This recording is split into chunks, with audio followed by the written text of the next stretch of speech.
آپ حضرات دیکھ رہے ہو کہ الحمدللہ پورے لاہور سے تقریباً اس وقت 100 کے قریب 99% یہاں پر حضرات موجود ہے، وہ علماء کرام ہیں۔ میں پیر رضوان نفیس صاحب کی طرف سے تمام حضرات کا انتہائی دل سے ممنون اور مشکور ہوں۔ حضرت مولانا ڈاکٹر عبدالواحد قریشی صاحب آپ حضرات کے سامنے تشریف فرما ہے، حضرت مولانا عبدالجبار سلفی صاحب، مولانا عمر حیات صاحب، مولانا محبوب الحسن، مولانا عبدالنعی صاحب، مولانا اعظم صاحب، حضرت مولانا عبداللہ مدنی صاحب، اور اسی طریقے سے حضرت مولانا محمد سجاد صاحب، مناظر اہل سنت حضرت مولانا محمد آصف صاحب، اور بے شمار کتابوں کے مصنف حضرت مولانا نیاز احمد صاحب، مولانا فرقان صاحب، یہ حضرات تشریف لائے، اور حضرت مولانا مفتی محمد شعیب صاحب بھی تشریف فرما ہے، حضرت مولانا مفتی ریاض جمیل صاحب، حضرت مولانا محمد ثناء اللہ صاحب، مولانا حسین صاحب، مولانا عبدالعزیز صاحب، اور وکیل ختم نبوت محترم بھائی خرم صاحب، شمیم مسجد کے خطیب حضرت مفتی صاحب بھی تشریف لائے۔ میں تمام حضرات کا انتہائی دل سے ممنون اور مشکور ہوں کہ آپ حضرات سردی میں ایک فون پر تشریف لائے۔ اہل بیت کی تحریک کے بانی، پیر طریقت، رہبر شریعت پیر محمد رضوان نفیس صاحب، جن کی یہ انتھک یہ محنت اور کوشش اور یزیدیت کے حوالے سے، ناسبیت کے حوالے سے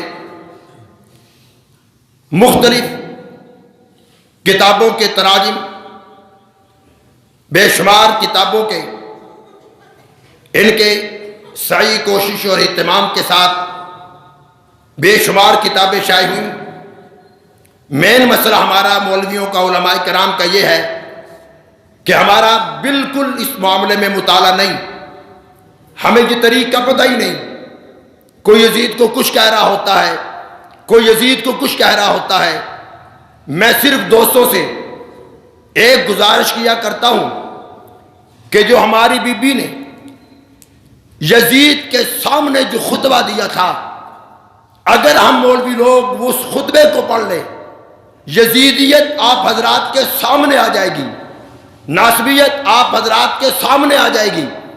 صرف ہم اس خطبے کا مطالعہ کر لیں کہ انہوں نے کیا کہا تھا، یزید کو کیا کہا تھا، کن الفاظوں میں کیا کہا تھا۔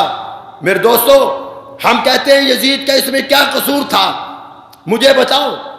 جب اس کو پتہ چلا، ابتدا کی بات آپ چھوڑ دو، جب یزید کو پتہ چلتا ہے کہ یہ سب کچھ ہوا ہے، گلشن اڑا دیا گیا ہے، ختم کر دیا گیا ہے، مجھے ثابت کوئی مولوی کر کے بتا دے کہ اس نے کسی کو سزا دی ہو، کسی کو اتارا ہو، کسی کا عہدہ ختم کیا ہو، بلکہ ایک گورنر کو دوسرے صوبے کا گورنر بنا دیا گیا۔ میرے دوستو، کس بات پر آپ یزید کی تعریف کرتے ہو؟ میرے دوستو بزرگوں، بہرحال اس موضوع پر آگے چل کر گفتگو ہوگی۔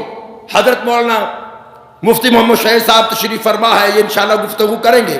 حضرت مولانا عبدالجبار سلفی صاحب، اور اسی طریقے کے ساتھ حضرت مولانا مفتی محمد حسن صاحب مدد العالی کے صاحبزادے حضرت مولانا محمد زبیر صاحب بھی تشریف فرما ہے، اور جامعہ مدنیہ اور سبززار عالی مجلس تحفظ ختم نبوت کا یونٹ الحمدللہ یہاں پر ابھی وہ آپ حضرات کے سامنے پورا یونٹ تشریف لائے ہیں، ہم ان کو خوش آمدید کہتے ہیں۔ پروردگار عالم ان کو جزائے خیر عطا فرمائے۔ تو اب میں خطاب کے لیے دعوت دے رہا ہوں، یزیدیت کے حوالے سے، ناسبیت کے حوالے سے، اہل بیت کے حوالے سے وہ گفتگو فرمائیں گے حضرت مولانا مفتی محمد شعیب صاحب۔ میں ان سے گزارش کروں گا کہ وہ تشریف لائیں۔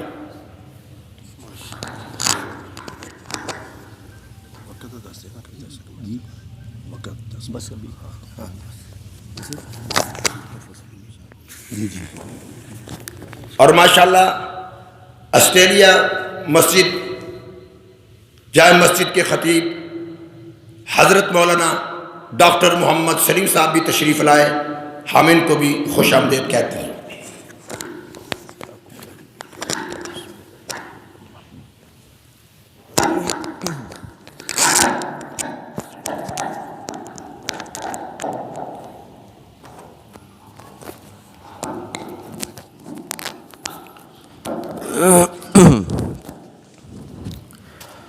بسم اللہ الرحمن الرحیم نحمدہ ونصلی ونسلم علی رسولہ الکریم۔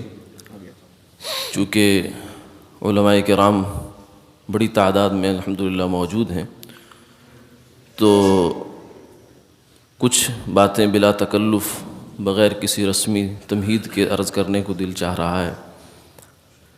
الحمدللہ بندہ کا تعلق تعلیمی لحاظ سے ہمارے ملک معروف جو مفتی تھے حضرت مولانا ڈاکٹر مفتی عبدالواحد صاحب نور اللہ تعالی مرقدہ سے ہے، اور بیت کا تعلق پہلے حضرت اقدس سید نفیس الحسینی صاحب نور اللہ مرقدہ سے رہا، پھر حضرت اقدس مفتی محمد حسن صاحب دامت برکاتہم العالیہ کے قدموں میں بیٹھنے کی سعادت نصیب ہوئی۔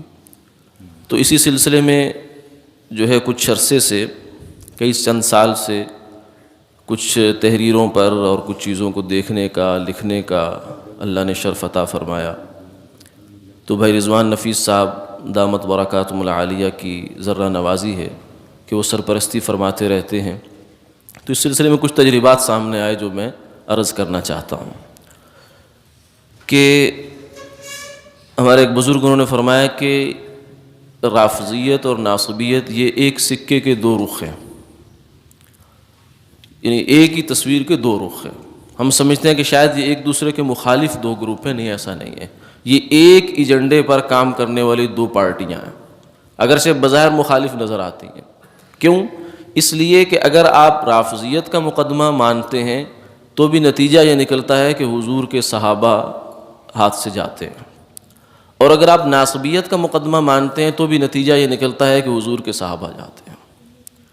اہل سنت والجماعت کا تو جو آدمی آپ کو چند صحابہ کو بچانے کے لیے دوسرے صحابہ کو مجروح کرتا نظر آئے، بھلے وہ کوئی آدمی بھی ہو، اہل سنت والجماعت کا عقیدہ ہے الصحابۃ کلھم عدول، تمام کے تمام صحابہ جنتی ہیں، تمام کے تمام صحابہ عادل ہیں، ثقہ ہیں، راست گو ہیں، پاک باز ہیں، ان کا کوئی نظیر اس دنیا میں نہیں ہے، نہ پچھلی امتوں میں نہ ان امتوں میں۔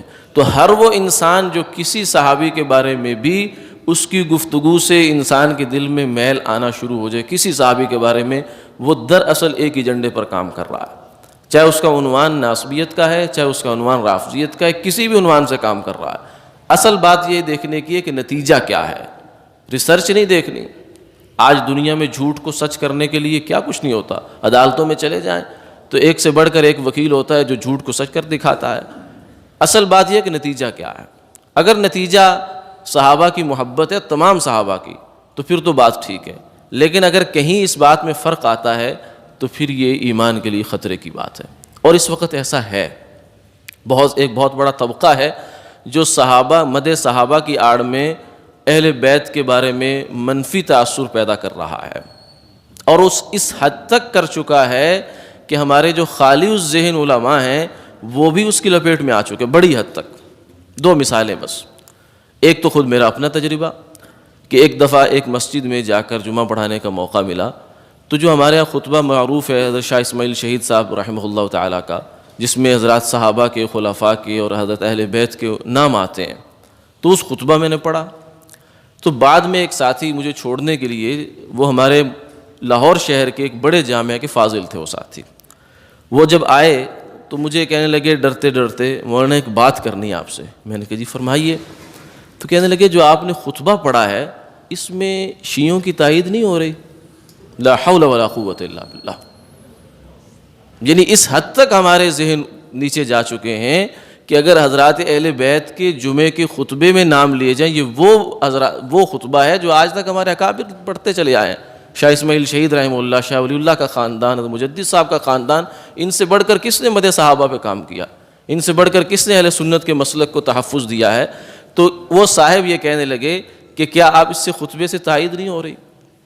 تو ایک تو یہ واقعہ، پھر ایک واقعہ اور ہے کہ ہمارے ملک کے ایک بڑے جامعہ کے ایک استاد ہیں، انہوں نے یہ فرمایا کہ ترمذی شریف پڑھاتے ہوئے فضائل و مناقب صحابہ کا باب آ رہا تھا، تو اس کے اندر چونکہ سیدنا علی کرم اللہ تعالی وجہہ کے فضائل بہت زیادہ ہیں، تعداد کے لحاظ سے محدثین کا یہ کہنا ہے کہ سیدنا علی کرم اللہ وجہ کے مقدار کے لحاظ سے فضائل زیادہ ہیں، اگرچہ وزن کے لحاظ سے سیدنا صدیق اکبر کا درجہ ہے۔ تو کہنے لگے کہ چونکہ مواد زیادہ تھا، حدیث زیادہ تھی، تو 2-3 دن لگ گئے اس میں۔ تو دوسرے تیسرے دن کچھ طالب علموں نے پرچی لکھی، دورہ حدیث شریف کے طلبہ، چونکہ اپنی برادری بیٹھی اس لیے کوئی حرج نہیں ہے بات کرنے میں، دورہ حدیث شریف کے طلبہ نے پرچی لکھی، انہوں نے کہا کہ حضرت جو 2 دن سے آپ کام کر رہے ہیں، یعنی سیدنا علی کے فضائل جو آپ بیان کر رہے ہیں 2 دن سے، اگر بات ایسے ہے تو ہم میں اور شیعوں میں کیا فرق ہے؟ لا حول ولا قوت الا باللہ۔ یعنی یہ اس حد تک بات پہنچ گئی ہے کہ جس شخص کو فضائل اہل بیت سننا گوارا نہیں ہو رہا، خدا نہ خواستہ یہ ایمان کے لیے بڑی خطرے کی بات ہے۔ حضرت مجدد الفسانی رحمۃ اللہ علیہ فرماتے ہیں کہ ہمارے والد صاحب یہ فرمایا کرتے تھے کہ حب اہل بیت کو حسن خاتمہ میں بڑا دخل ہے، حب اہل بیت کو حسن خاتمہ میں بڑا دخل ہے۔